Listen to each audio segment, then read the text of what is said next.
লোকসভা নির্বাচন রাষ্ট্র নির্মাণের জন্য, দেশ গঠনের ভোট, দেশের প্রতিটি মা বোন কন্যার সুরক্ষার জন্য ভোট, দুর্নীতি দূর করে দেশের উন্নয়নের মাধ্যমে বিশ্বের দরবারে মাথা উঁচু করে দাঁড়ানোর ভোট, দেশ বিরোধী বিচ্ছিন্নতাবাদী চীন পাকিস্তানপন্থী ক্ষতিকর শক্তিদের হাত থেকে দেশ ও জাতিকে রক্ষা করার ভোট।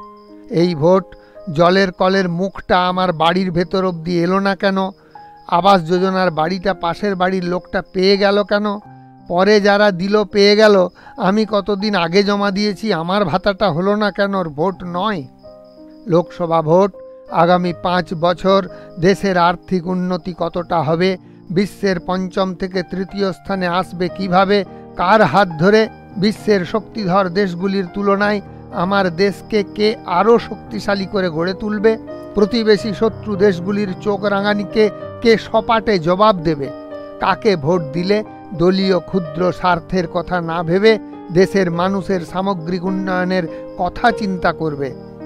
লোকসভা ভোট তেমনিই একটা শক্তিশালী ভারত সরকার গঠন করার ভোট। তাই এই ভোট দেওয়া প্রতিটি নাগরিকের প্রধান এবং অবশ্য কর্তব্য।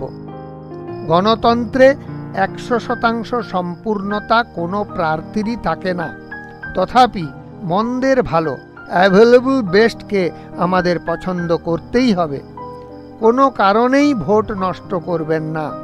সেই সঙ্গে এমন কোনো দলকে ভোট দেবেন না যারা বারবার সুযোগ পেয়েও নিজের রাজ্যের উন্নয়ন করতে গিয়ে বছরের পর বছর ঋণের বোঝা চাপিয়ে দিচ্ছে জনগণের কাঁধে, যাদের কাছে মানুষের স্বার্থের বদলে দলের কর্মীদের স্বার্থ বেশি গুরুত্ব পায়, যারা উন্নয়নের নামে শুধু মেশিনারিদের তোষণ করে।